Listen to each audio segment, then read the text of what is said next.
What did you pave your highway with? How did I get to where I am? What made you the man you are today?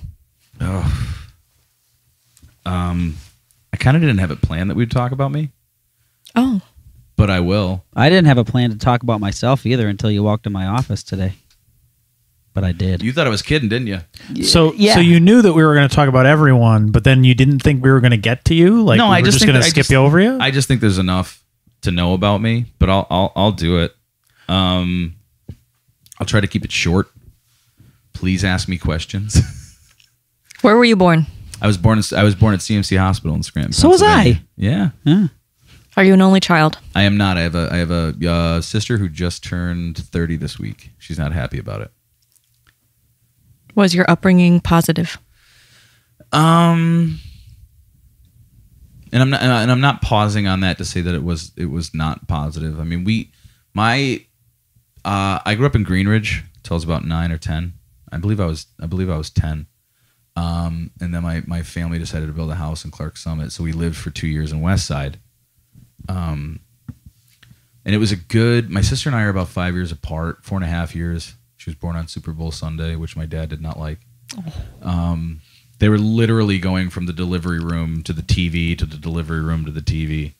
I'll never forget that day. I was 4.5 years old. I remember it.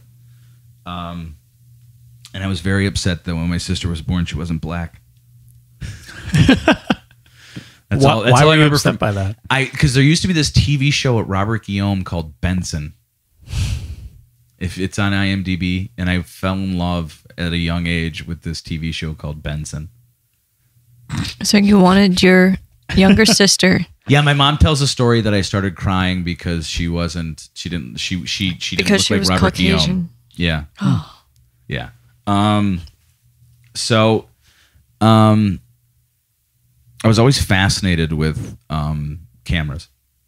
And not fascinated to the point where I picked it up as a hobby or whatever. Like my dad has a hobby of race car driving. Film to me, my dad, and this is not to say that my dad wasn't around. He was around. He was a good dad, but he worked a lot because he ran his own business. So it was very easy for him to put in 12, 13-hour days, and then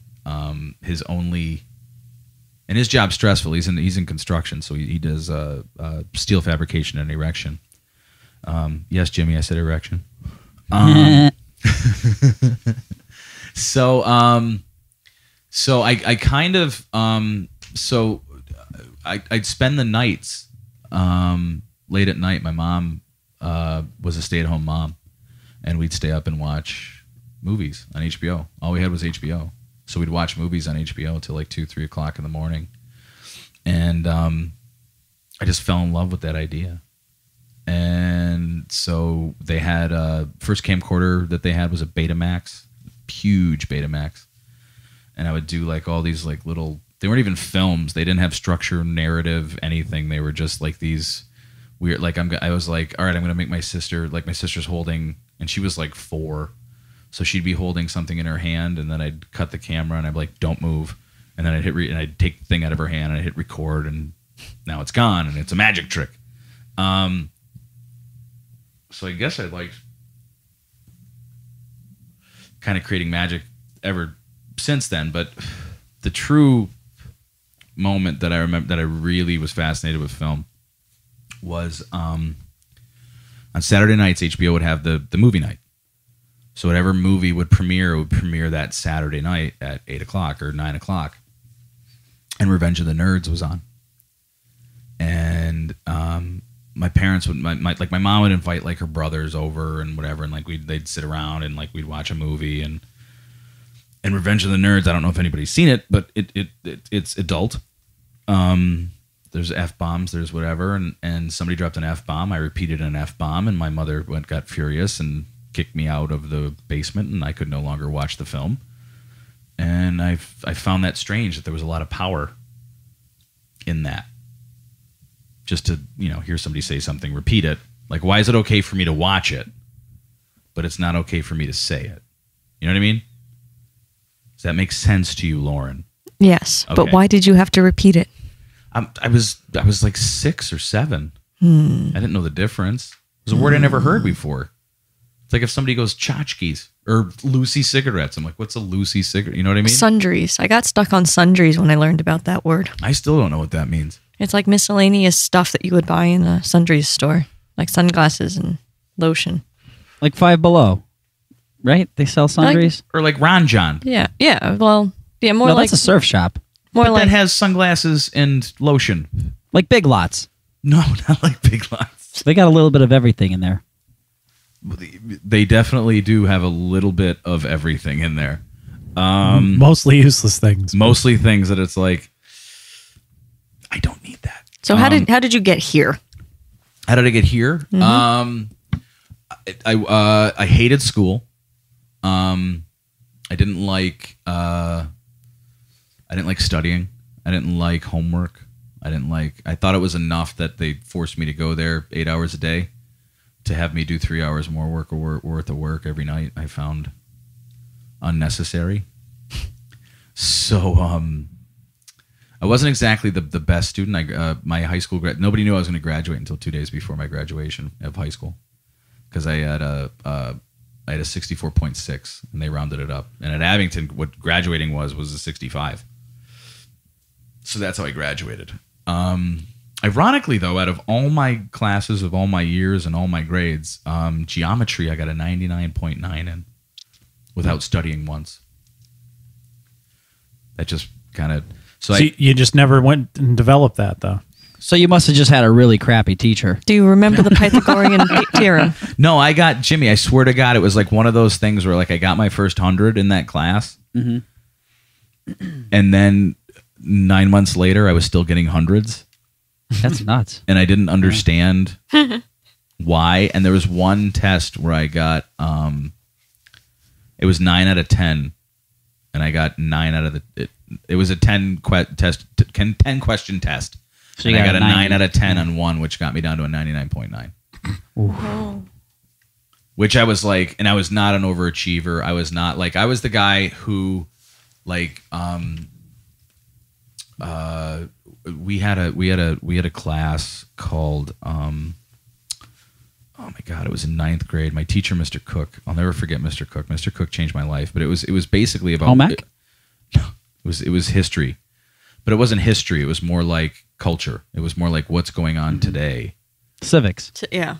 It's kind of like civics. Like he was really big into networking. He was really big into like find a pen pal, somebody from a different country, write them a letter, which I never did. And then I had there was a paper due on he gave us an assignment, and there was a book, and there's a series of books, but this book was the one he wanted in particular was A Day in the Life of China. They have them for everybody, like A Day in the Life of Russia, A Day in the Life of Spain, A Day in the Life of Italy, and it's basically like photographers go around that whole day and just take pictures, and then they compile them, and that's just that one day. A Day in the Life of North Korea, the whole thing's blank. It's dark. It's really dark. And looks staged. Yeah, everything's photoshopped. So the day before, the period before the paper was due, and I still hadn't done it. I opened up the book. I went to the library. I had 40 minutes. I opened up a book, and I found this photo, and it was the photo of a misty lake with a tree in the foreground. And I somehow wrote this paper where it was like the tree represents today and the possibilities, and the fog in the background is history, and it gets less visible the farther away you get from it. And I wrote like this big paper in like 40 minutes, and I handed it in completely expecting to get like an F of like, you don't get this assignment whatsoever. And the teacher called my mother. So by the time I got home from school, my mother's like, Mr. Cook called me. And I'm like, fuck. And I'm like, why did he call you? And she said, she goes, well, he called and he wanted to talk to me. And I'm like, and I'm literally like Rolodexing through my head, like, what did I do that day? Did I get in trouble? Did I do something wrong? Like, was there drugs? Was there, you know what I mean? And did I skip school? Did I skip his class? And he wrote her to tell her that it was one of the best papers he's ever read. Wow. So I said to my mom, because I do not know how to tell a lie, I said, I wrote that the 40 minutes before the class. And she's like, that seems like something you would do. So that paper kind of brought me up into that class. And then I got fascinated with history, and I got fascinated with stories, and I got fascinated with just how people interact. Like I took, like in high school, I had the opportunity to take like sociology and psychology classes because I want to understand how people work. What's their motivation? Why would they do this? Why would a certain, group of people, like, why would the Nazis, why would the German people agree with Hitler? You know what I mean? Like that's all sociology that has to do with, how do you Group thinking. Yeah. And it kind of fascinated me on like, just how things happen. So then I took a Russian studies class, which made me fascinated with, Nicholas and Alexandra and all that stuff. Watched the movie probably 10 times. History classes I did very well in because they engaged me. They were interesting. They were real people. They were real stories. It wasn't like, Chaucer. I didn't understand. I didn't like English. I didn't like writing poetry. I didn't like. I liked. But there's a comma there. I liked doing all that stuff on my time, on my terms. Okay. You know what I mean? So somewhere at my parents' house is leaf, books and books, tablets and tablets of just shit that I wrote. I'd write lyrics. I'd write poems. I remember my first short story I ever wrote was in DOS, and it was Mario Brothers fan fiction. But before that was really a thing on the internet. Like this. Yeah, is a long time before. like this is before Windows. Right. This was on DOS. That's awesome. That was like the first thing I wrote. I was really excited. So you just wrote it like straight out on the C prompt. Yes. No. Actually, DOS had like almost like a word processor thing that you can connect to if you knew like the right things to write. Right. Yes. Yeah. So I wrote that. It wasn't like everybody has sex because that's all fan fiction is now. No. It was like seriously. It was like all the characters. There was an adventure. There was awesome. all this stuff. Okay. It wasn't like That's kind of what 50 Shades of Mario Brothers. Yeah. 50 Shades of Fireflower. So 50 Shades of Bowser. So, but in the interim, I took photography classes. So anytime there was a photography class open at school, I would take it. And then graduated high school. I actually got suspended one day, and it was about like 11th or 12th grade. I got suspended. I got caught skipping school, and I got caught. My last two classes were like nobody cared. They were like throwaway classes. It was like a study hall and like gym, and that's like the classes I skipped out on. And I got caught, so I got suspended. But the guy who, oh my God, I forget his name now. But the guy who was kind of like the Sergeant Slaughter of discipline at Abington was the guy who would basically, I don't know if the word's proctor, but he would be the overseer of the in-school suspensions. So I got an in-school suspension. I wasn't out of school. I had to just spend all day in this classroom. And it was really cool because we got to talking and stuff, and he said that he thinks it's kind of foolish for kids to immediately go to college right after high school. He goes, I think you need to take like a year off, kind of figure out certain things that you want to do. And I thought that made a lot of sense because I had no ambition to immediately jump back into academics. So I took 6 years off. It was actually 5. So long story short, in the interim, I joined a band. I was doing the band thing. We weren't making any money. I worked in steel construction for my father. He was gracious enough to allow me to keep a job. I constantly did things that, any other person would be terminated for. Your father's a wonderful man. He really is. I have to give credit to my dad, who I think is very saintly. My mother's very saintly, but she has a big sword. And I think Jimmy's dad and mom are very incredible in supporting people. But My mother is one of the only people. There's two people in the world that have ever knocked me out. My mother's one of them. She's a West Sider. Rich knows how it goes. I think for any That of us, doesn't you have to surprise me. have a supporting family to be in any kind of creative environment. Well, where you have the possibility of falling on your face anytime. They were supportive, and I didn't grow up. I think I grew up. I think it's safe to say that I grew up in an upper middle class family. You know, we weren't like wealthy where it was like I had a trust fund, but I never had to worry about food or clothing, or like my dad is just incredibly like giving. You know what I mean? Like he's, you know, if there's a want, like he gets it for you. Like sometimes in retrospect, it'd be like, Dad, it would have been nice if like sometimes you just said no. You know what I mean? It might have taught me more valuable life lessons instead of me having to get kicked in the nuts to figure them out. So my mom was a big influence on me. And then, you know, I got in a band, and basically what I wanted to do for a period of time was just drink and party. And God bless my parents for putting up with it. I was in a band. We played maybe every other weekend, and it was just like a shit show. So it was always just like booze and, you know, whatever. So in the midst of the band thing, right around 2003, I met a girl, and it was one of the first times like the band ever paid off for getting a chick. I never had make out. I was never like, hey man, you want to go? I'm the singer. Let's, you know what I mean? Like it never happened. It was always like the other guys would get it. I felt a little like John Popper. You know what I mean? Like I felt like, you know, I was the ugly duckling, whatever, but I was entertaining. I was funny. Like the thing that I had going for me was like, at least I was like a little bit humorous and looked at life in weird ways. So I met this girl, and I don't, you know, she was influential on me to move on, not due to the fact that, you know, it was like one of those things where it was like true love, Princess Bride kind of thing. As you wish. It was more of like when we first dating, she goes, you have two things that I despise in a human being, or as character traits. And I'm like, well, what's that? And she's like, well, you're lazy and you have no work ethic. Oh. This was over pancakes, man. You know, so it was a big kick in the nuts.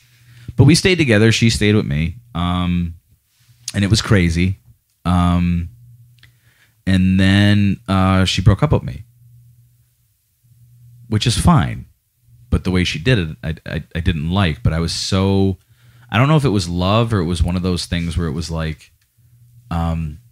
fuck you, I'll show you. So I went to film school. Because she knew that's what I always wanted to do. Mm-hmm. Like this is the girl who like breaks up with me to date somebody else, but still gets me like a screenwriting program for Christmas. Oh, that's really nice. You know what I mean? Yeah. So it was very kind of her. And then, you know, I kind of like for me making the decision to being at film school was about a week. Because I said to my old man, I said, I think it's time. Like I got to go do something. So I went to, I was supposed to go to NYFA, which is a film school in New York, and then 9/11 happened, and that's why 3 years went by before I decided to go to school, because I'm like scared shitless. And then I met this girl, and then blah blah blah. So I went to Full Sail in Orlando, Florida. I got my bachelor's in 2 years. I met some of my best friends, but I know that I finally knew that when I was there, I'm like, this makes sense. I'm supposed to be here.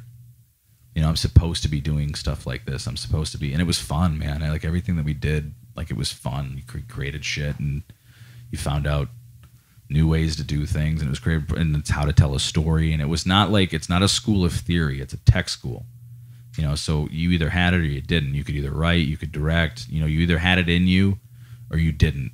And you could tell the people who had it in them and who didn't have it in them. I was fortunate enough to direct everything that we did across every medium that there was. And I don't know if I got that because I was good or if I got that because I played the game. You know what I mean? Way, I think all my all. professors liked me. So I was kind of like, I want to do that. And they're like, okay. Like we'd go, we were adults. So even our professors we'd go out and hang out with and drink and hang out with, and like, what do you want to do? And so then I got out of there, and I graduated. They don't give you a number. You just kind of like you made it, your piece of paper. Oh.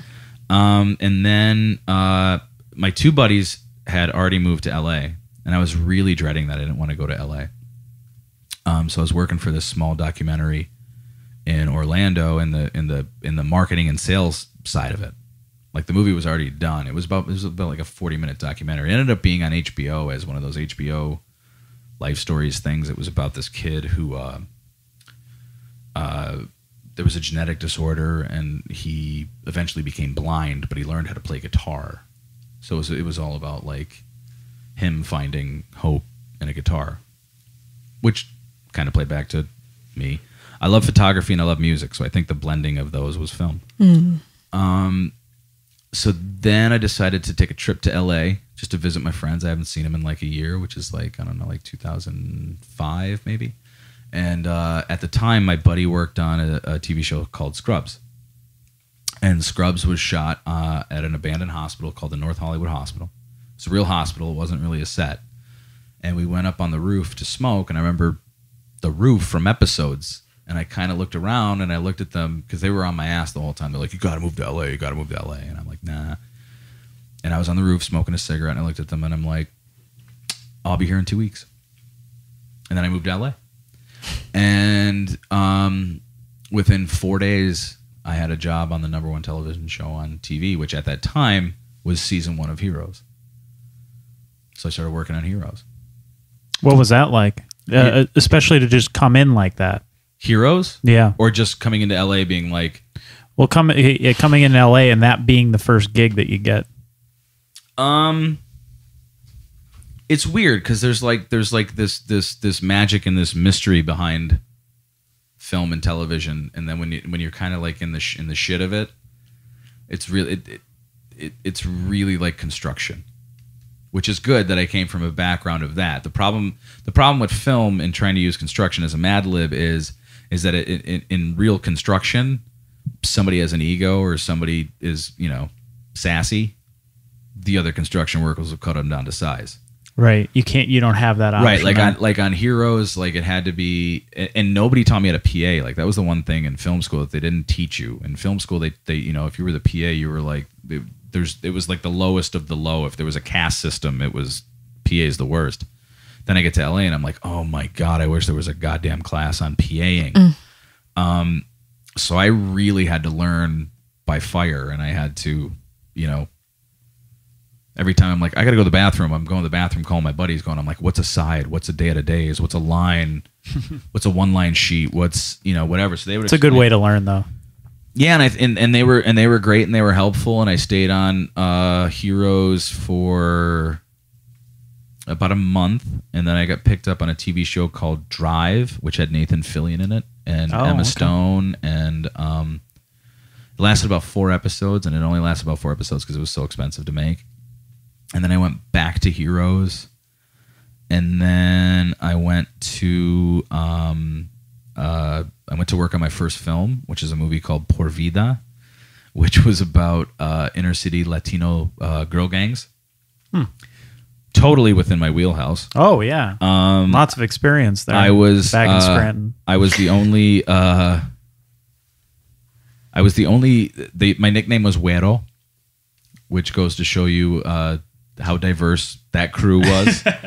And then I went from there and worked on a movie for DreamWorks called Hotel for Dogs with Emma Roberts. And then I went to... I worked on Scrubs for a little bit, and then I worked on the Caveman pilot. There was a Geico Caveman show. I remember hearing about that. I worked on that, and then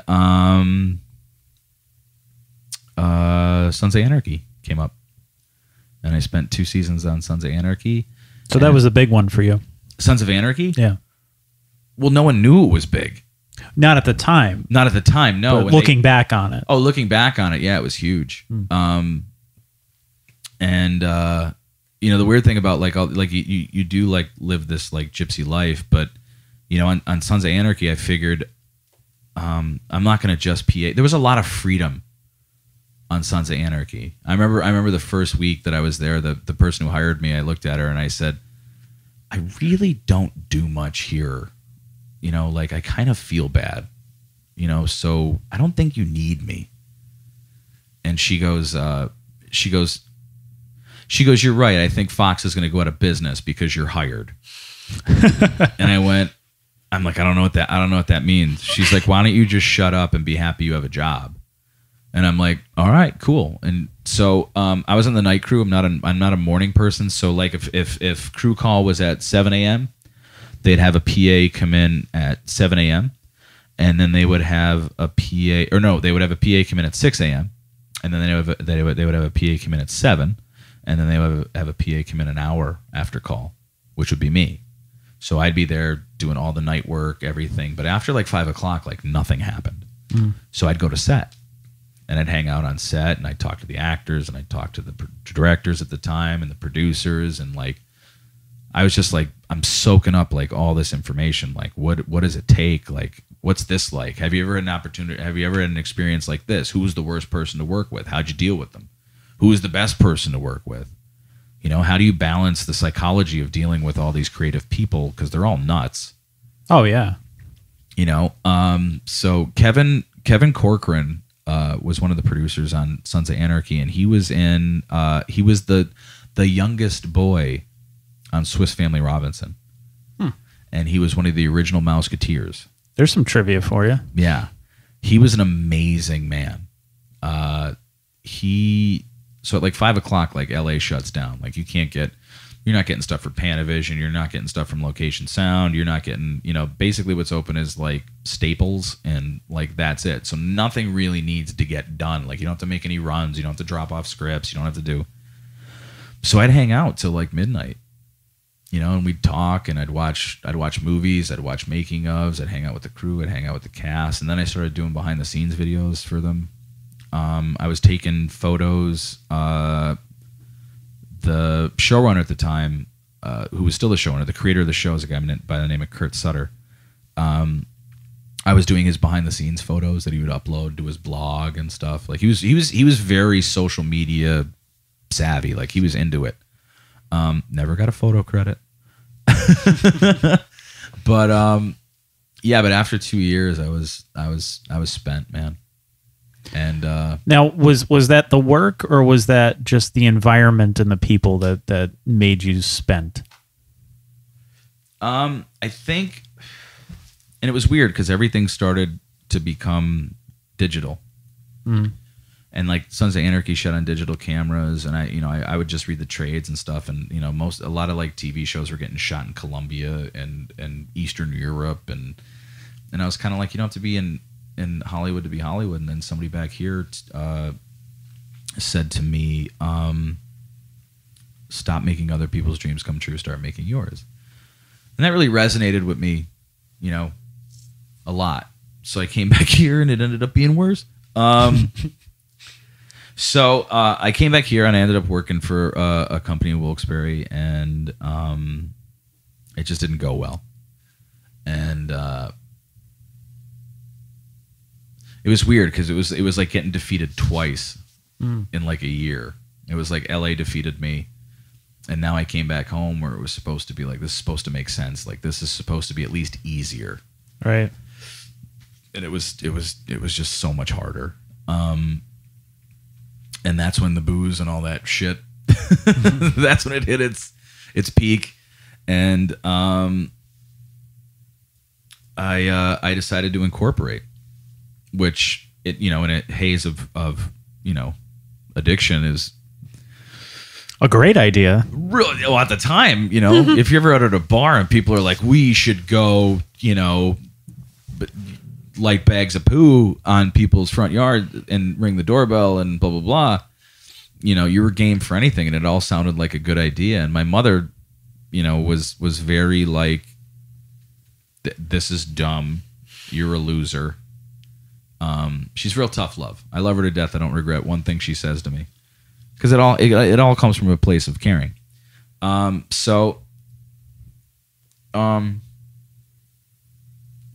So I incorporated August 1st, 2010, and I got sober August 8th because August 7th, I went out and got shit rip roaring hammered, and then don't remember coming home and drinking the half a handle of vodka. Mark got me the drunkest I ever was in my life. Yeah, you're the welcome, second brother. time I met him. Yeah. Oh, you're the push guy. Come on, man. I just thought you were adorable, and it was he came out to see maybe someday. it was at Tanks. It was what was it? It was Fat Tuesday. Yeah, or something? Fat Tuesday. Yep. Mm-hmm. And I had work the next day. So Jimmy might have had 14 shots of Jack Daniels that night. I ate a couple peanut butter jelly sandwiches in the morning, a coffee, and anything else that was very potent that I could. Knowing now what Jimmy's eating habits are, I feel like really bad about what I did. It was me, you, and Bonomo, man. Like Just a stomach of popcorn. Yeah. And Jimmy's just like, no matter what happens, there's a smile there. You know what I mean?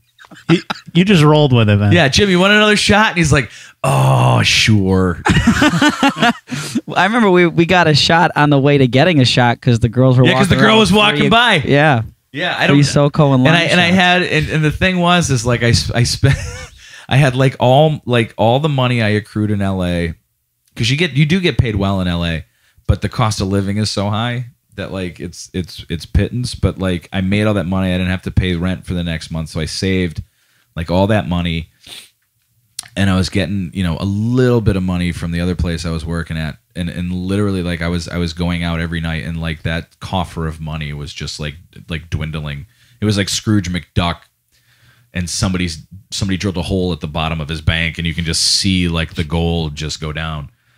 So I was just spending like I'd go to nickel draft nights and walk out with like $120 tab. Like how the hell does that happen? So I got sober. I did shoot a lot of stuff for the other company that I worked for when I came here, but I had this thing where I'm like, I don't want to use any of that. So it took me about from August to 25/8 didn't get their first paycheck till March of 2011. Wow. And it was for $500. And I thought we made it. I was in my dad's garage.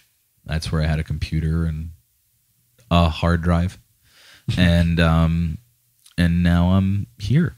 And my whole goal was to get into features. I love like the commercial work, like it pays the bills. It's fun, it's challenging.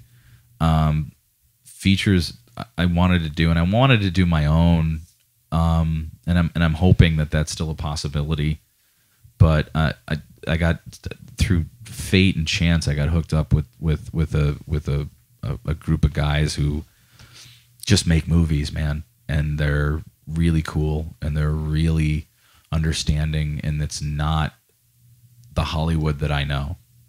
And I feel incredibly fortunate, and that's why and that might be kind of part of why I've been a bummer, is because, especially dealing with the subject matter of the film that I'm cutting right now, I never saw myself as an editor. You know what I mean? I never saw myself as a cinematographer, and I kind of don't really see myself as a director. Like, I don't know where I fit in, because I don't think that I have like a skill, like a really good skill. You know what I mean? It's like Peekaboo Street could be like a good artist, but she's a great skier. Is Peekaboo Street soccer, or is she skiing? She skis. Okay, good. Yep. So I got that right. Yep. So I just don't know like where I fit in. Okay. So you're still in that aspect, which is fine. Yeah. I mean, it's like every day, like the last like 3 weeks have been, 90-hour weeks. Right. You know what I mean? And it's just, and part of me is like, I couldn't be happier. And the other part of me is like, man, I just really want to fucking nap. I would like it if you could nap. I don't know how, Lauren. I know. It bothers me. I know how to sleep. I don't know how to nap. A nap to me is wasted moments. I see a lot of your father in you. You have a really good work ethic. I don't. Despite what you say about yourself, you work constantly. Yeah, I'm here. I don't know what I accomplish. Like that at the end of the day, like there's so much stuff like that I feel like I'm not doing, like that I'm neglecting. Does that make sense? It makes sense, but you whittle away at a lot of work. Well, you got to look at it this way. In the few years that I've known you, I met you after you had gotten sober. This was, you met me on a lie. Yeah. Well, essentially, that's how we met. Well, I was a reporter at the time in Scranton, and I found this video, and it was getting passed around. And one of the things that we try to do at the paper is we were always looking for stories that were different and stuff that wasn't usually reported in other papers and stuff, so we could find something new to talk about. And I'd seen this video going around, and it was these guys graffitiing all over Scranton, essentially, and it looked really legit, it looked really real that they were doing this. The special effects were really good. Now, it was so good actually that somebody called the cops and reported this. And somebody called the state police on us. Yeah, and actually, they watched this video, and you watch to the end, and what it was is it was a promotion for a auction for First Friday. Yeah, it was an art auction. It was the art auction. Yeah. Yeah. The First Fridays in Scranton, the Art Walk, they do an auction to raise money for it and kind of keep the program going. And I thought this was just really creative, different way to do that. And I just thought it was really the quality of it was above anything I had seen come out of the area before. I'm totally honest. It was just that it wasn't something that I would expect that was made right here. So I was like, this is really cool. So I had to track down, okay, who is this guy? Because they didn't put their name on it, or most of the videos and things, they slap a link or they have a thing at the end that says brought to you by this person or made by this person. We sent this real cryptic email, anonymous, right? Yeah. We sent it almost like that, in the verse of how anonymous would send something, where it's art is important. We need to not neglect it. You know what I mean? It was this real it was egotistical, and but that was the intention. When we wrote it, it was supposed to be we wrote it to almost be this manuscript of you need to pay attention to us, and to create a buzz, just to get people interested in what it was. Yep.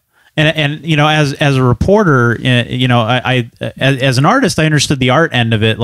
Okay, I get what you're doing here. And as a reporter, I'm like, yeah, cut the shit. So who are you? Where are you? Where can we meet? Rich called us, and he was like, well, who made this? And I'm like, I don't know. We just kind of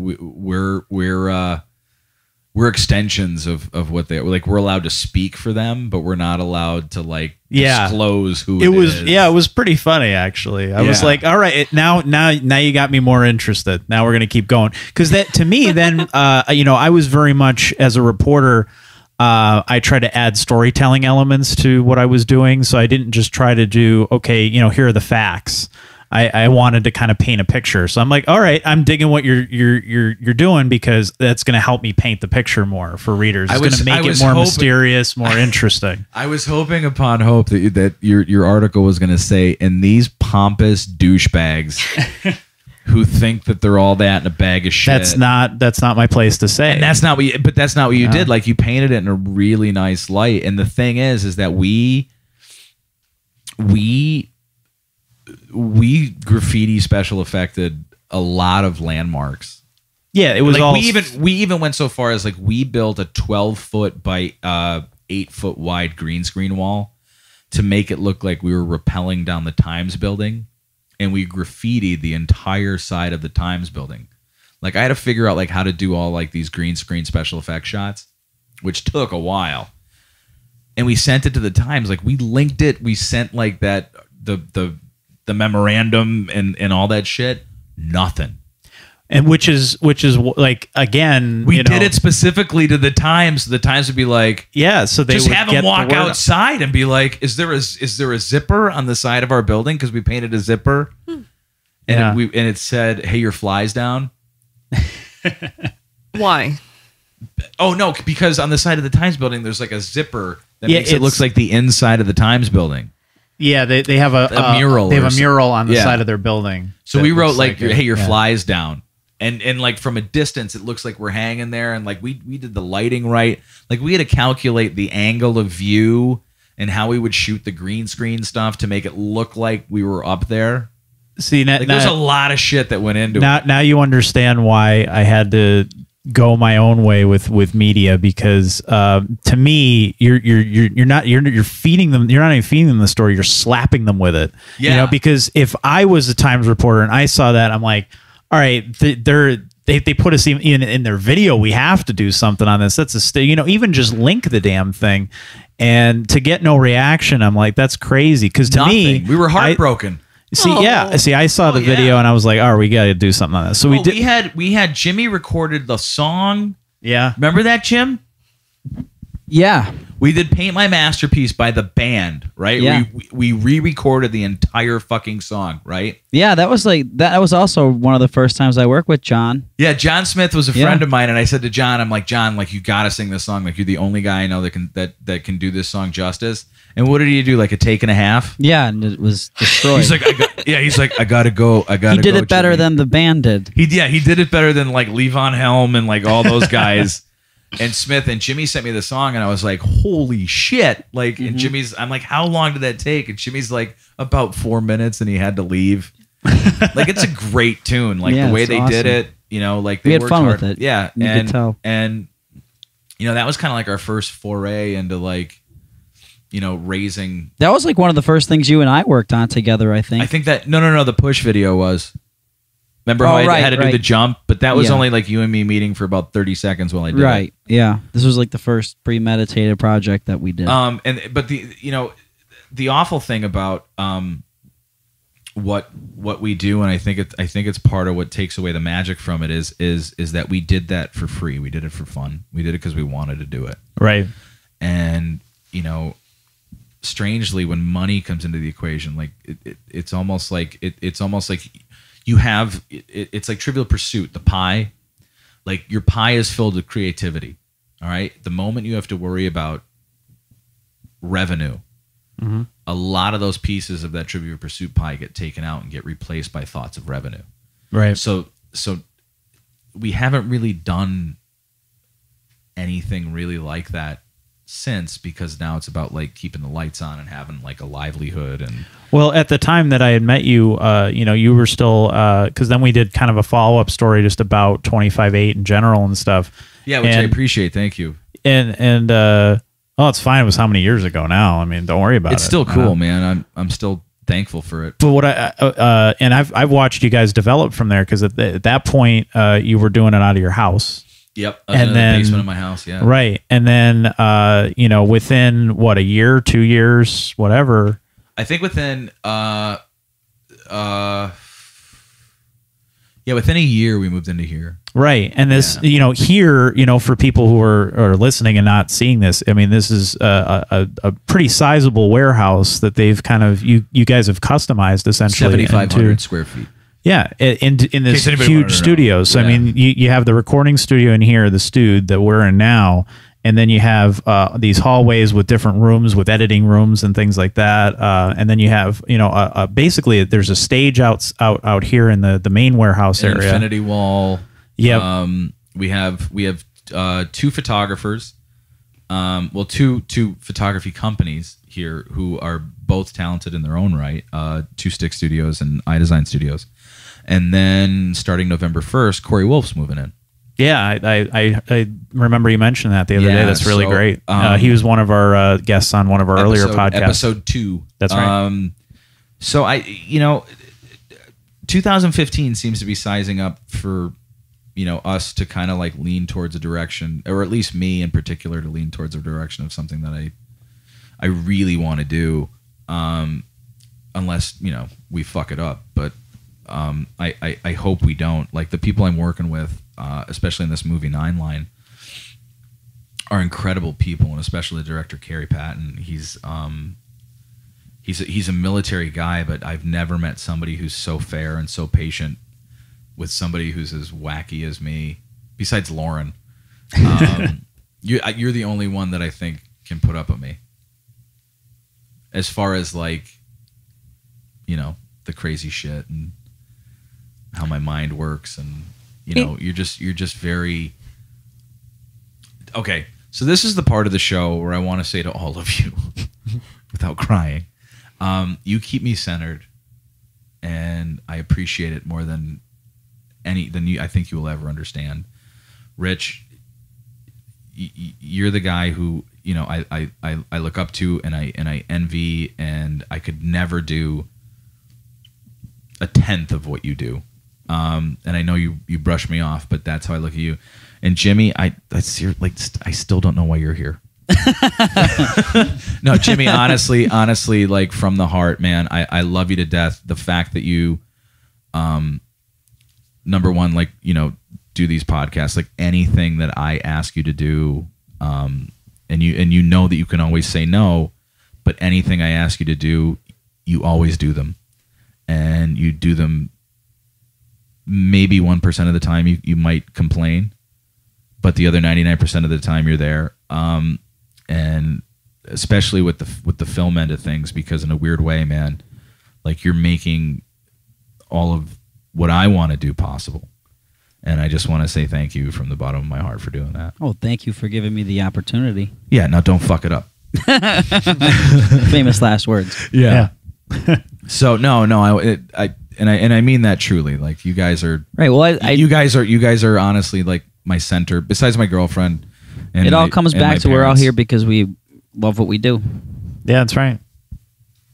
So that's how we all got here. Yeah, that's our passions kind of brought us all together, essentially. You know. Yeah, and it's weird, like how we all kind of have like different disciplines, and you know, we're in the same room, right, talking about shit that, in a weird way, we can all relate to, and we can all be a part of it. Yeah, and I feel incredibly thankful for it, and I'm grateful.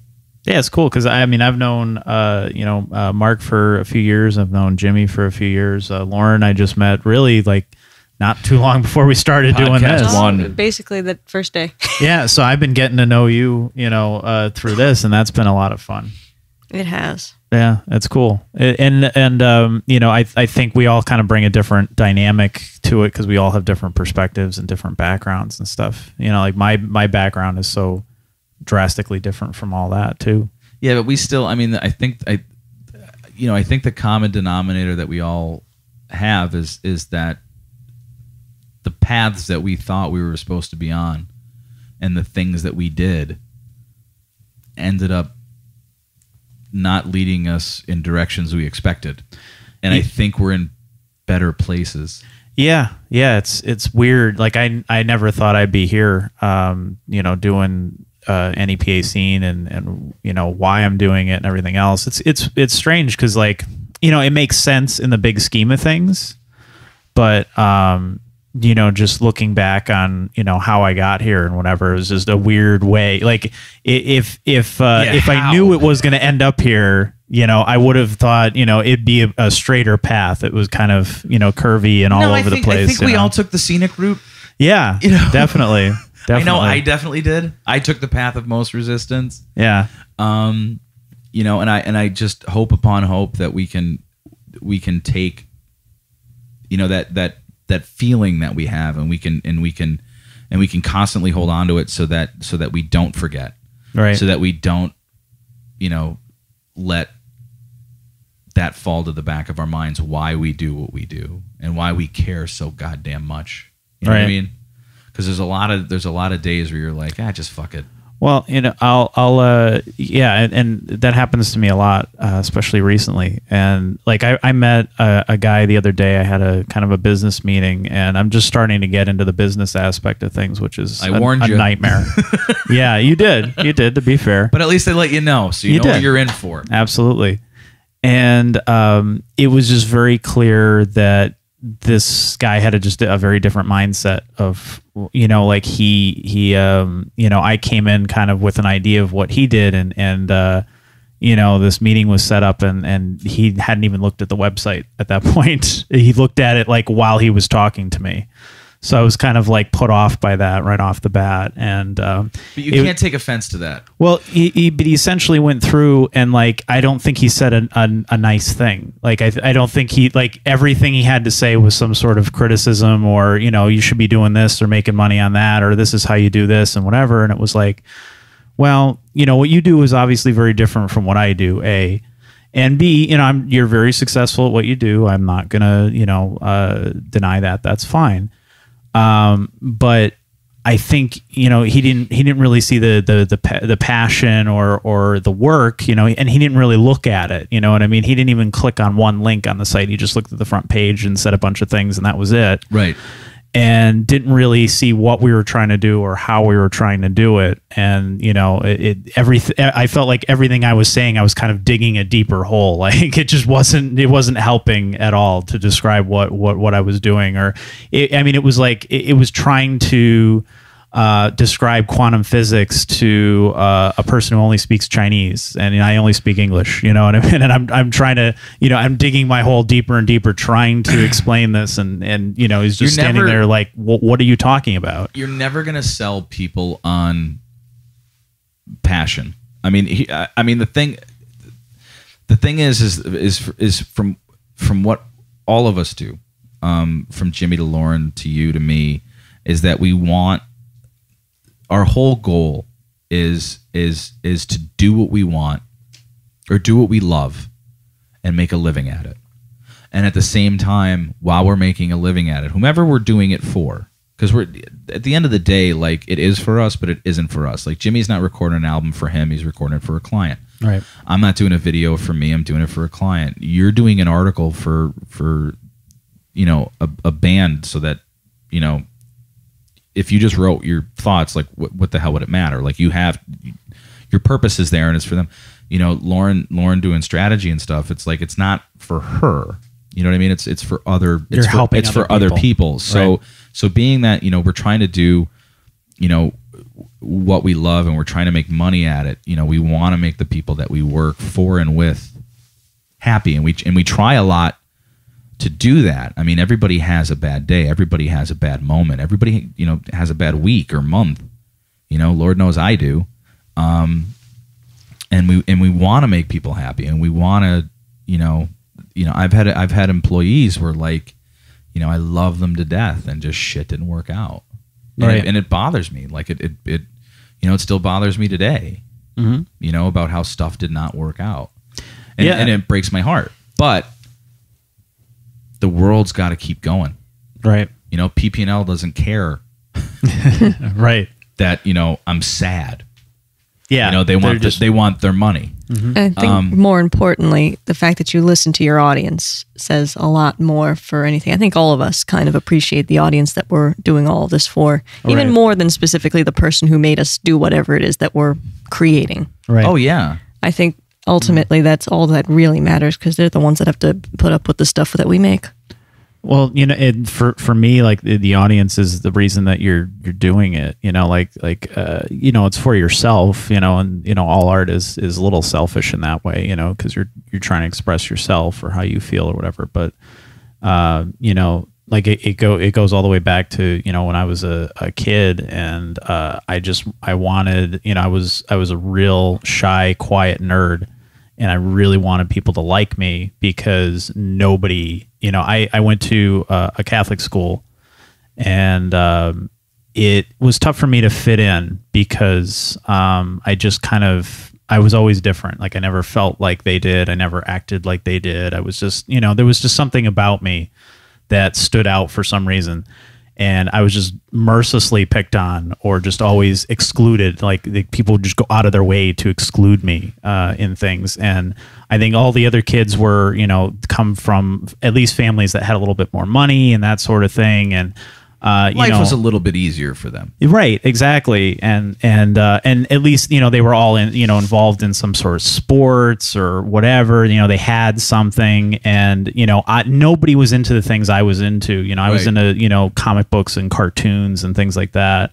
And there weren't really any other geeks in that. And at that point, being a geek is so much more acceptable today and understandable today. And now, in those days, it really wasn't. So I got picked on for everything, like what color socks I had on, what kind of tie I had. Like this whole idea that, you know, if you go to Catholic school, like everyone wears uniforms, that, oh, you know, no one's going to get picked on that way. They say that a lot. Like, and it's the opposite. They you know, I didn't have the right shoes to wear to gym class. You know, they would find something to pick on you for. And I wasn't, you know, I learned very quickly that I wasn't religious either, you know, that I really didn't buy into the whole religion thing. And it was mostly because of the people that I had met, were all these kids who, you know, would raise their hand and be like, oh, Jesus said this and Jesus said that. And they're all, you know. Meanwhile, they're throwing you into a locker. Yeah. Meanwhile, you know, like, you know, they're cornering me in the bathroom and, you know, whatever. So it's just like fucking bullying. That's bullshit. Yeah. But you see, but now it's recognized as bullying. Back in the day, it was like, get over it. You know, like that's, you didn't have that, you know, understanding today, that you know, in those days. So, I was always never quite fit in, and I always kind of thought differently from everybody else. And so by the time I got to high school, like I had embraced that, and I was more comfortable with being that way, because then I got to go to public school, and I met other people that were like me. Yeah. And it wasn't the same, you know, rigmarole. And I finally got to, you know, I got into acting. I really wanted to do. That's what I wanted to do originally, because I loved entertaining people. Like that was the only thing that I had on people that, you know, that picked on me, was like, maybe I can make them laugh, and then if I make them laugh, they'll like me, you know, like that kind of thing. So I got That's what I did. Yeah, I just and because I knew I had something, like I knew it was like I had some sort of, you know, feeling like that I wanted to do that, and I didn't know what it was. But and I was very successful at it. You know, every year I would get a bigger part in the play, and I got the lead my senior year, and it was a lot of fun. And I came out of my shell. I was able to talk to people after that. I mean, at that point, you know, I knew how to express myself and how to talk in front of people and not feel weird and uncomfortable. And so, you know, those introvert, you know, the introversion is still there in some form or another, but it's not nearly as bad as it used to be. So, but then I got into writing too, and blogging really before it was, you know, blogging, and you know, I found that was a different way to express myself, and that was fun too. And it was, you know, a little easier because you didn't have to do it in front of an audience. You know, you just kind of put it out on the internet or whatever. And, you know, I would take classes, like, you know, we had creative writing classes, and I'd read the stories and stuff, and the kids would really respond to them. And that was like an audience responding to what you're doing. There's just that immediate satisfaction with it. And well, it's a validation where you're like, yeah, oh, I'm not. Yeah, and at that point, I'm not making shitty cookies. Yeah, exactly. Like it was like, okay, I'm not crazy. Like people really will, you know, like this if I do this, that kind of thing. So then it was like choosing between pursuing acting in college and pursuing that, and it was like, you know, I didn't have the money to go to some great big college or anything like that, and I didn't necessarily have the big school ambition either, because at that point I just wanted to do it. I didn't necessarily want to go to school, and you know, to do it. To well, be... there's the family pressure and the societal pressure to immediately go to college right after you get out of high school. And at that point, I was still like on the edge of really what I wanted. Like, I don't know exactly what I want to do, or how, you know, what classes I should be taking to work towards what goal. I didn't know what the goal was. Right. You know, at that point, I knew what I liked to do, but I didn't know how I was going to make a living off of it. So I think I went to school too early. I just went to school right after I got out of high school. And I went to Marywood, and it really, like, I met a lot of great friends, and I had a good time there. And I enjoyed that aspect of it, but the classes were almost useless to me, to be honest. I didn't really learn very much in my profession. I didn't really you know, as a writer, I felt like the stuff I was doing on my own was making me better than the stuff that I was assigned to do. Class, yeah, there really wasn't much that helped me, except it just got me in a shitload of debt. You know, just a ton of debt. So when I came out, you know, I didn't know what I worked in retail for years, because I didn't have anything to come out with, because at that point it was like, okay, I don't want to be an English teacher, which is, you know, if you get an English degree like I did, that's what they tell you to do. Sorry, Jim. If you don't want to do that, that's it. You know what I mean? Like, what are your other options? You know, if you want to be a writer, it's like, you know, it takes years and years and years of putting books out there and trying to get, your name built up and publishers, and there's all these nightmare stories about, publishers taking all your money. And, it was, I didn't know if that was really what I wanted to do. And so meanwhile, I just kind of kept just doing little writing on the side and stuff. And sooner or later I was like, all right, I have to shit or get off the pot, So I started applying for freelance jobs, and that's how I got into newspapers. And how we talked about in the first podcast. After I did freelancing, then I became a staff writer, then I became an editor. So I really did the whole journalism thing. Almost at first, it was like, I'm going to make money. I got to do this to make money, and then it was like, I need to do this because I love it. Right. I really enjoyed it because it was a good mix of what I wanted to do. Like, I loved telling stories, and I loved the fact that these were real people's stories. Right. They weren't being told, so I loved that aspect of being able to tell these stories and to tell them in a new, unique way, because I had come from a creative writing background and not a reporting background. So I understood the mechanics of how to do reporting, but I was like, I'd rather play with them a little bit and approach it a little bit differently. See what that way of reporting relates to me, because of the fact of, kind of like my style is almost like documentary-esque. Right. You know what I mean? So, and I love the idea of real stories. I love the idea of real people. Yeah. So I mean, it was funny because, as I continued to move up the chain or whatever, you get more and more. I started getting that feeling again of being an outsider. Of like, moving up the chain. Yeah. Well, there are less and less people that think like I do. And so it went back to like that feeling again of just like being the only guy in the room who thinks that way. And I was like, this is not good. Like that this company is increasingly pushing these creative people away, and I saw them all jumping the boat and going to the other media company, because that's just what you do around here. If you're a journalist, you have two choices, unfortunately. And I was like, I can't do that. Once I got laid off, I was like, I can't go back to this whole process again. Yeah. Because I knew I'd have to start at the bottom and work my way up again. And it's like, at this point, I felt like I already did so much good work and I built up so much goodwill with what I was doing. Why take 10 steps capitalize backward? On it, man. Right. So now it's basically, I'm asking people to kind of put their money where their mouth is. So that's really the interesting part of it, because for years, all I heard was, all local media sucks and they don't do this right and they don't do that right and whatever. Well, all right. I'm going to try to do something completely different. I'm going to try to take a different approach. Now you're either going to, now at this point, put up or shut up. Are you going to support it or you're not going to support it? Can I just say two things? Sure. Number one, I'm kind of happy you got picked on as a kid, and I don't want that to come off sounding mean. Actually, I am too. Because it made you who you are. Absolutely. And the other thing too is, as far as what you're doing, and maybe Lauren and Jimmy can chime in on this on our feelings. I think, when I loved the vintage, I loved what it stood for. I loved what it did. I love Connor. I love Teresa. Jimmy, you went to high school with Teresa, didn't you? Or no, you knew her from. No, I knew her. Her cousin used to date Nate. Oh, okay. For some listeners, the Vintage Theater in yeah. And then it just became overwhelming for them, and they had to, after 5 years, kind of shut it down. Sure. And somebody asked me the question, what happened to the Vintage? And I said, why don't you ask the community? Right. You know what I mean?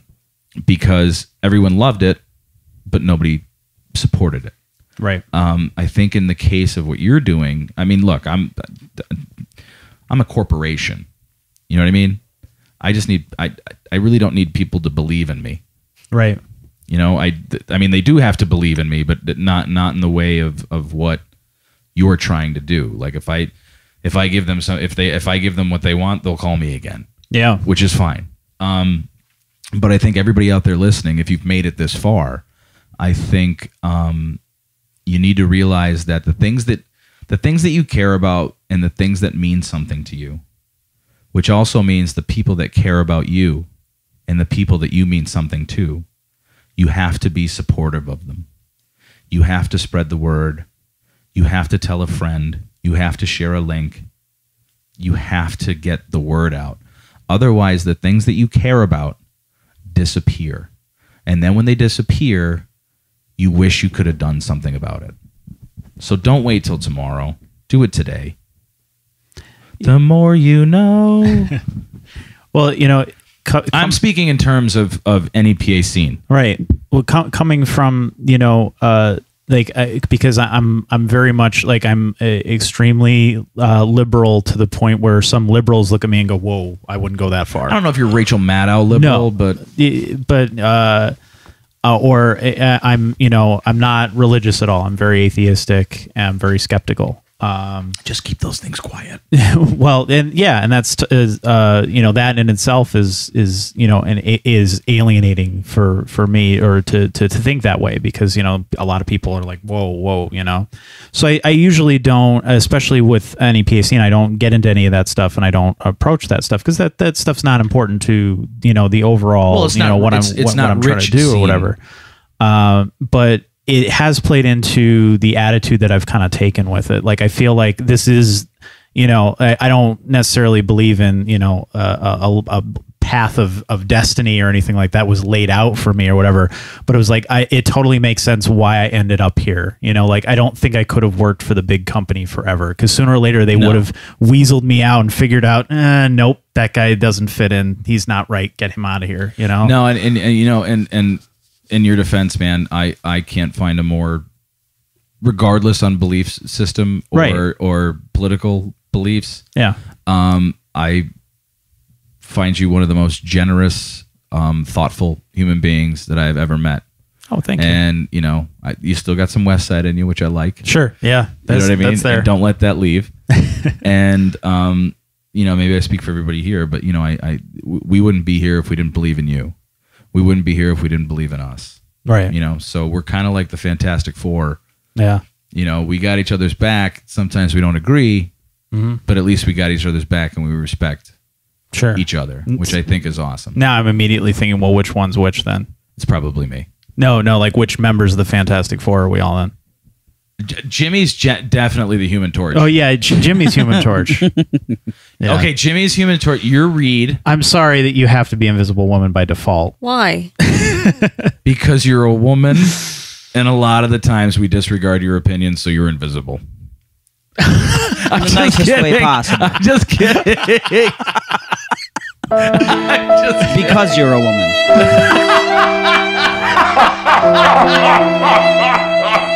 That was totally, not to sidetrack, but that was totally a thing in the movie that really pissed me off. What? About the whole, like, oh, she's invisible because the other people don't see her, whatever. That was never a fucking part of her character. Fuck off. Just wait until the new one screws it up even worse. Oh, it's going to be so much worse. Yep. I'm so afraid for that movie. Do we have a last word today?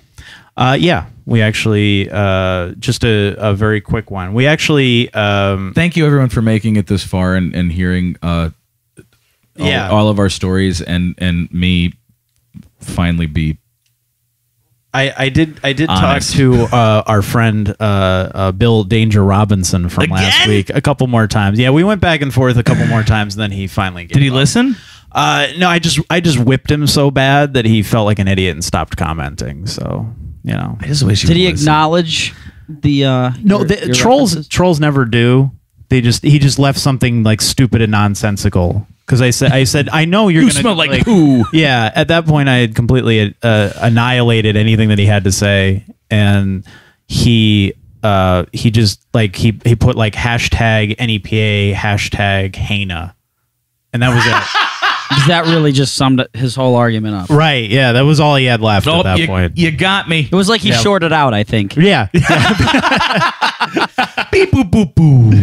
Yeah, robot just shut the robot from Lost in Space. Just completely shut NEPA up. edition. Danger Will Yeah. Robinson. All right, so what's the new one? So this guy he's actually one of the guys who comes to the open mic nights, and he commented on the last podcast. So I figured I'd read that, and he just said he commented the SoundCloud lets you comment wherever you want in during the podcast or whatever, so you can actually see that. I think that's a pretty cool thing about SoundCloud. I like that a lot too, because then you can see what they're commenting on specifically. But now we're on iTunes, so we are, and we should mention that. So okay, we'll put it in the iTunes. description. Yes, Yeah, definitely. All right. Is this guy? Do you know this guy? Yeah. He's actually his name's Kyle Rebar, and he's going to be. Oh, I love Kyle. Kyle's going to be one of the performers at our open mic showcase that we're doing. Kyle's fucking out there, man. His stuff is fantastic. So But Kyle is absolutely. Here's the thing about Kyle. Kyle is. I don't know if they're a duo, but Kyle Rebar and Kevin Vogren are like the two dudes who are very they do this thing called the Iron Reels, which is every first Friday they'll show independent work in progress blah blah blah films that you're working on or music videos or whatever. They're both brilliant. Yeah. And Kyle drives a scooter that only goes about 25 miles an hour, and he'll drive from like Susquehanna County. He can't drive on a highway because he's not permitted for it. He takes all the back roads to where he's got to go. He's he's awesome, and he's great to talk to, but he's willing to do anything for anybody. Like, that's Kyle. Like, that's how cool Kyle is. I hope this comment isn't negative. It's not. Because I just was like, Kyle's pretty awesome. No, it's definitely not. Okay. I figured since last week we harped on the negative guy, let's do a positive one this week. So he comments at the part where our comedian Zach Hammond, who was our guest last week, was talking about all the things that go into being a comedian, and specifically the part where he's describing how he has to change his set sometimes, midstream, like in the middle of a room, because the room changes or they turn on you and that sort of thing. So he says, wow, this gives me a whole new respect for comedians. Comedy now equals most respected live act. Man. Oh, really? Yeah. And Kyle does this kind of mix of poetry and performance art sort of thing that is very unique and very cool. So that's definitely a high compliment. And especially for the comedians around here. I would agree with that, because having to talk to these guys and seeing what they do and everything. Yeah, comedy is very hard, and making people laugh is very hard. And to then have to get up in front of a room and think you've got your set covered, you've practiced the jokes, you know how to deliver them, and then you hear silence, or then somebody in the room starts heckling you, or people are talking through the whole thing.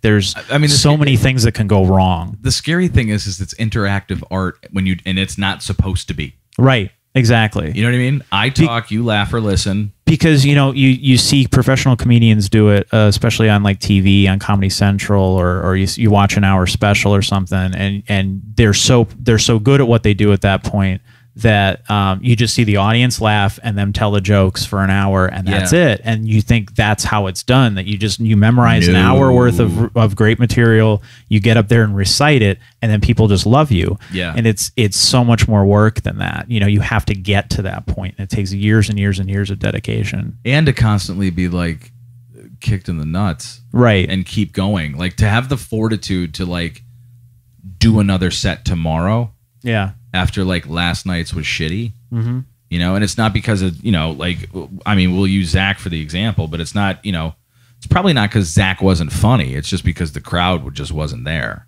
Yeah. You know what I mean? And like that, what a kick to the ego or a kick to the subconscious, just to be like, Jesus Christ, like none of this works. Sure. We did a short film once, and it played around here twice. And the first time it played, it was like bah ha ha belly laughs. And then the next time it played, it was crickets. And the guy who made the short like was kicking. He was behind me, and he's like, "What do we do wrong?" And I'm like, "Nothing, man. It's the audience. Yeah. Like you can't fault your film, man. Like you just gotta let it go. Chalk that one up to being like, now you have that experience. Sure. Yep. And you can build on that. And the other thing too is like comedians going up there like they're alone. It's not like a band where you go up and you're like, well, we'll all fail together. Yeah. Or we'll all succeed together. Like you own it, man. Like that's scary. That's why like people are like, why don't you do karaoke? And I'm like, well, number one, it sucks. Yeah. And number two, I'm deathly afraid to go up there all by myself, man. Right. Because literally the eyes of the room are all on you. And if you fuck up, they're going to crucify you for it. Yeah. Because they're looking for you to fuck up. Right. All they want you to do is just make a mistake. Mm-hmm. I saw Carlin on Jay Leno once, and he was doing. Did you ever hear his baseball football bit? Yes. Halfway through, he forgot it. Oh wow! And then he was like, and he looked at the crowd. And he's like, "I've done this joke 1,000 times. Totally forgot where I'm at right now." Wow! And everyone was like, "Yeah!" And then he kicked right in. He remembered, and he goes, "Oh, that's where I was." And he went right back into the joke like nothing happened. Mm. I saw it. It was amazing. But for people like... But he has he has that goodwill built up with his audience. Oh yeah, people are like, oh, you're Carlin. It's okay. You take a minute because we know that you're this good all the time. Yeah. If you're an amateur, you're starting out, or people don't know who you are. Well, I mean, they love to see like if you're established. Yeah, that's why like on SNL, if somebody breaks character and just starts losing it, like that's funny. Yeah, you're cool with it. You know what I mean? But if you're over at like the Diva and somebody just like.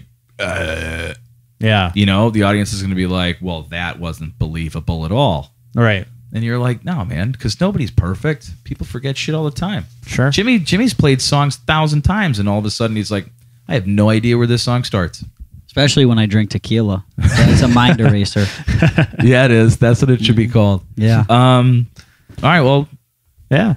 Well, and that, I think that kind of plays into everything we've been talking about with, supporting artists and to keep living your dream and just going forward and doing it anyway. And, hopefully, I learned some stuff today about you guys, and, it gives me a new respect for what you guys do.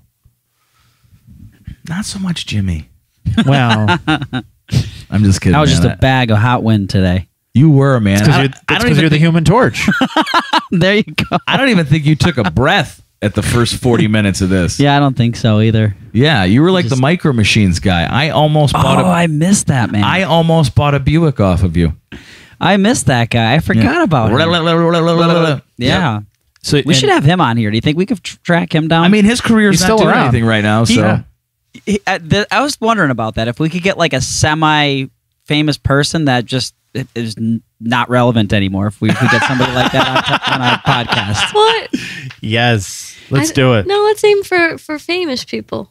What? Let's aim for famous Do you know any people. famous Well, you gotta get some of the not so hot ones first. You gotta work your way up. Well, Fine, we'll do that. Mark, when you go to the wedding, you pick up Tom Cruise and bring him back. Him and I share a birthday, so that's how I could break into that conversation. Right. And then bring up this whole thing. Yeah, or just make him use the toilet after. That's Right. like I said before, I think that's the segue. If we're using that logic, then I'll get Prince William and Twiggy from Marilyn Manson. Prince William from England? Yeah. You know him? No, he shares my birthday. Oh, that's not the logic I'm using. I'm just using that as my icebreaker. No. But how weird is that going to be when it's like, hello, I'm Tom Cruise, and I'm like, you and I share a birthday. Please come on our podcast. Who are you? Security. Yeah. I would like to talk about Oblivion and The Day After Tomorrow. Is that the name? No. You wouldn't want It to was talk Live to him about Therapy. Scientology? No. Absolutely not. Not even a question? No. Not at all. I'm more concerned about, oh my God, Edge of Tomorrow. That's what I want to talk about. Those are my two favorite science fiction movies of the last 2 years, man. Tom Cruise, take his personal life out of it. He's fucking awesome. And I'll tell you what, man, I've worked with crew members in LA. It was right around the couch jumping incident. Yeah. And they were like, dude, believe what you want to believe about Tom Cruise, but he is the nicest dude we have ever worked for. You know? He was excited. Guy was in love. He was. Why, you know? I don't scream it from the rooftops, but he decided to jump on a couch on Oprah. Like, and if you watch it and you go back, you know, Oprah was like, "That's awesome." Yeah. Crowd was awesome. Crowd went crazy. And then all you do is you get a 6-second snippet on the news, and that now defines Tom Cruise, which I think is horrible. Will you jump on the couch for us to show us that it's okay? No, I'm just so fat and lazy that'll never. I might slowly roll off the couch like a turtle and be like, "I'm in love." So I guess you're the thing then. I'd have to be by default. I'd have to be the thing. I think I mean I have more of the build for it. Plus, you've been smoking the whole time too, and I know. he's And now I'm out of smoker. cigarettes, so I'm onto the inside vape. But you need a big cigar. You need a big that's how cigars. I pick. Ah, damn. Hate cigars. All right, well, Can't stand them. Okay. We want to thank everybody for listening and making it to 11 episodes. So that's just from me. Anybody else want to say anything? No, Yeah, no, that's. Why don't you want to say anything? I'm tired now. Say something positive, Lauren. Please. something positive? It's a lot of pressure. Jimmy, you want to say something positive? Mm-hmm. Oh, I thought that was it. No, I have something very positive. All right, go. If you have a chance, Check out Project Blue Book. thestude.com. Project Blue Book is now available as a searchable database at theblackvault.com. Somebody over the years has found all of. Prior to this, the only way to get the documents was in person. This guy actually. People don't know what Project Blue Book is. Jimmy. It's all of the government records. the government records on people who saw unidentified flying objects in the sky. And there was, back in the 1950s, there was a committee that was created to determine whether these were a threat or not to the national security. And like I said, the only way to get these documents was to see them in person. There's a guy, a UFO enthusiast that has named Jim Reynolds. Yeah. I wish. That has gotten not only copies of these, but he they scanned the original documents from the microfilm or whatever. Microfiche. Microfiche, and then he has taken OCR software to digitally scan the characters so that they are now searchable, even like from the photographs or whatever. So you can go online and there's over like 150 or 100,000 documents or something like that. Okay, so how was that positive? Because now we I'm talking about like us as a group, as a podcast. we can definitely take it upon ourselves to do our own investigation. Thank you all for pushing the envelope further in terms of the media available. I really appreciate this opportunity to challenge everything. All media has its place in the world, and I think every audience has to find the media right for them. And I think it's really good of us to have this available as an option for a specific kind of audience. And I also want to say in the coming weeks, you ain't seen nothing yet. Oh yeah. Yeah. We have. Baby. You just ain't seen nothing yet. Yeah. All right, so that's it. That's it. All right, thank you, everyone, and thank you especially to my compatriots, Lauren, Rich, and Jimmy. Thank you. Thank you. Thank you, Jer. Thank you, Jared Tobin. Yes. Thank you, Jer, for Big idea, photo, video. All right, bye.